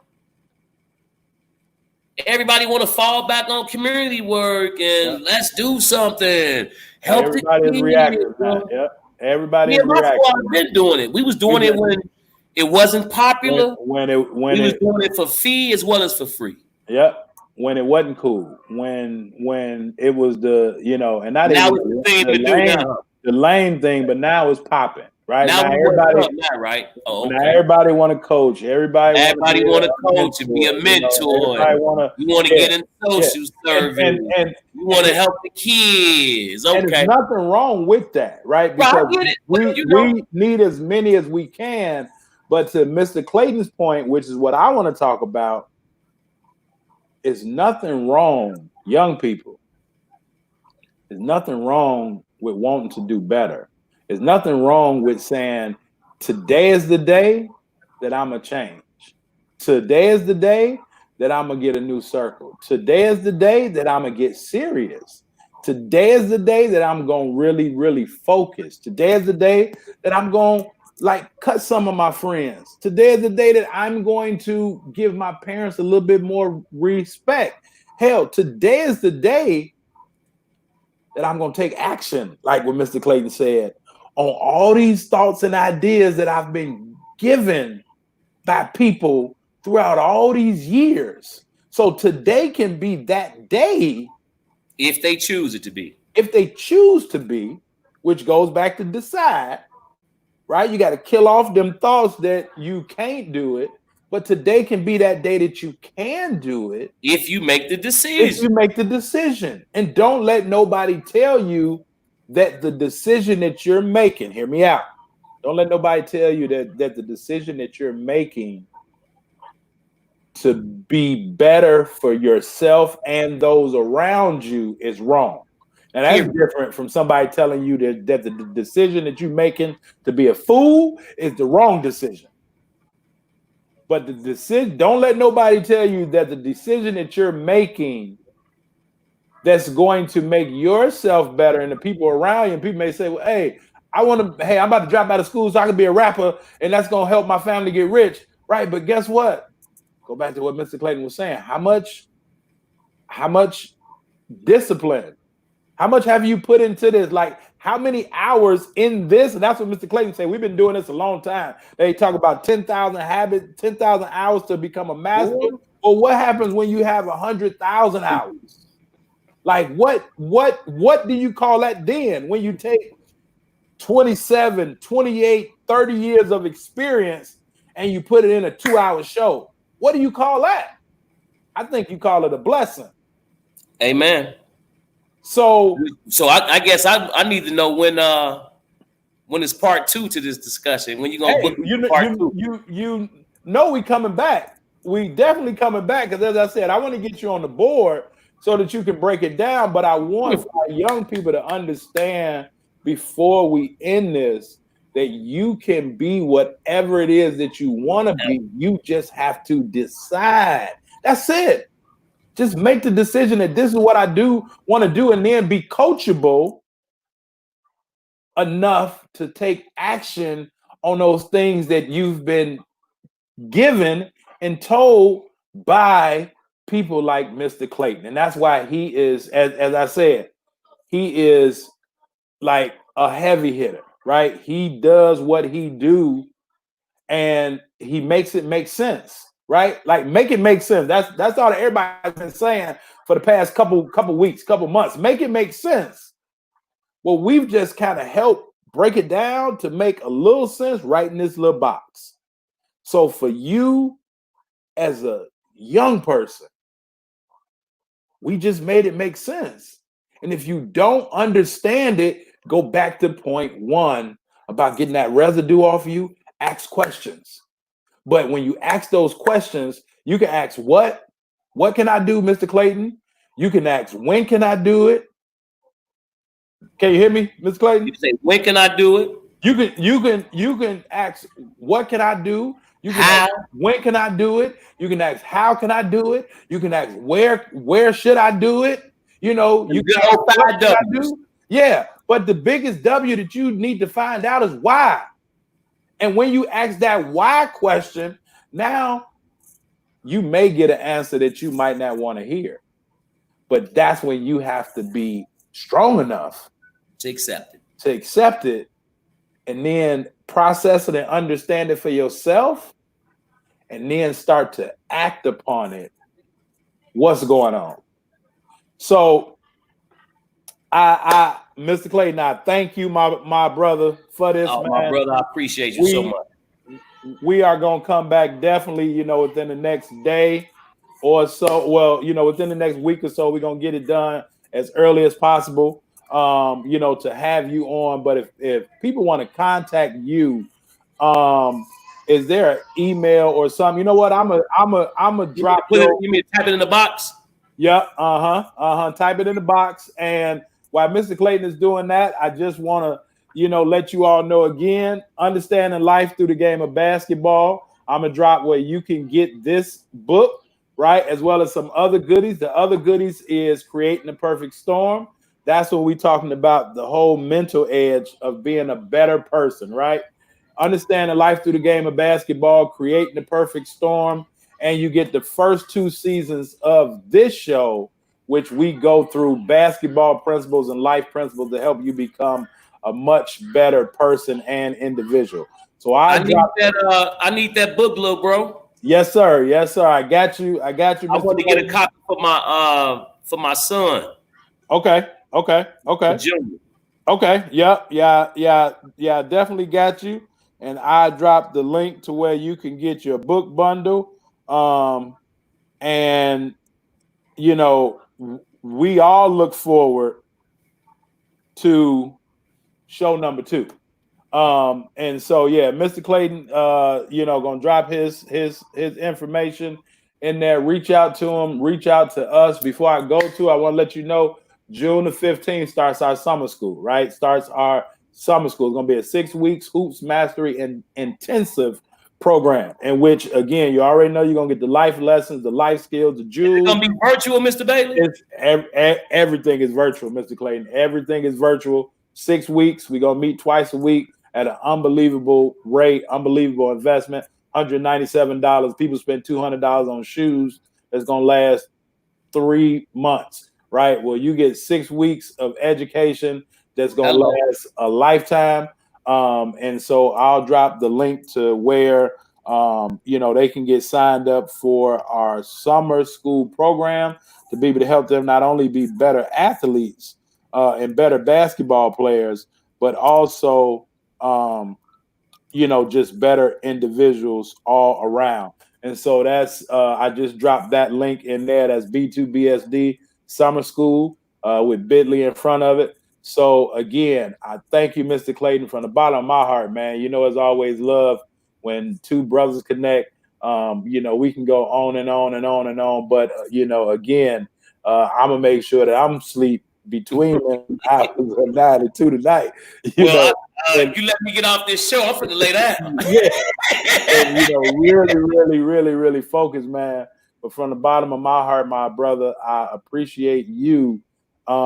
Before we go, is there any closing words that you want to give to? And on behalf of the Male Health Awareness Initiative, we would just like to say humble appreciations to Blessed to Ball Executive Director, Coach Carvel Bailey. Keep up the good work. God bless you, your wife, and your children, and the wonderful things you're doing for young people, families, and communities, brother. I love you, brother. Man, I appreciate that, man. That means a whole lot coming from you, because I know that it's sincere. You And know it. so, again, I just want to thank you, man, for coming on the show. Y'all grab y'all book bundles. Get your kids registered for our summer school, as well. And as I said, you already see what type of curriculum can be had that is needed. So go ahead, do that. Reach out to Mr. Clayton. If you need some workshops, and again, especially virtual, me and Mr. Clayton can be Oh, any we'll do it, me and Carvel, to get it done for you. we could be anywhere in the country. So if you need, schools, community centers, church groups, if you just have a group of individuals around the neighborhood, even if you got, several kids, whatever, we have programs, we have systems that can help our youth. And we want to continue to be part of the solution because we understand the problems. But if we just talk about the problems, then we never get anywhere towards a better solution, which is the ultimate resolve and coming out of whatever it is that we're dealing with. So on behalf of myself, Mr. Clayton, the Male Health Awareness Initiative, as well as, I didn't even put it in there, put it in here, as well as everybody that's, looking and watching. I appreciate you guys coming out. Again, share this. If this was powerful, if this is something that gave you value, share this with somebody else. Don't be stingy and hold on to it for yourself. Share it with somebody else because they need to see it as well. And in closing, as I always say, keep striving for the top because it is crowded as hell at the bottom. Amen. So until next time, and we will have Mr. Clayton back on, I can assure you, within the next 7 days, right? We if we talk about taking action, then we can't tell your kids to do something or your athletes to do something if we're not willing to do it. So we gonna come back. We ain't gonna keep you too long with hearing the follow-up. We're gonna get with it. We're gonna get with it. I already let Mr. Clayton know I need that board, need to get him. We're gonna get with the mirror. We need this right here.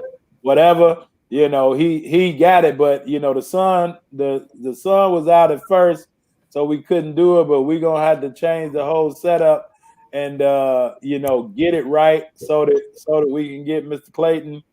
Yeah. Board. Yep. Need that board. So when he go to the board, it's gonna be amazing. But I hope that this was valuable to all of you guys tonight. And again, within the next 7 days, you'll see part 2 with Mr. Clayton. And we might even have some more individuals on that panel so that we can continue to talk solutions for not only our adults, our leaders, but also and especially for our youth, athletes or not. So until next time, my people, I'll talk to you guys a little bit later. Mr. Clayton, I love you, my brother. Love you, brother. Man. Yes, sir. All right. Peace, y'all.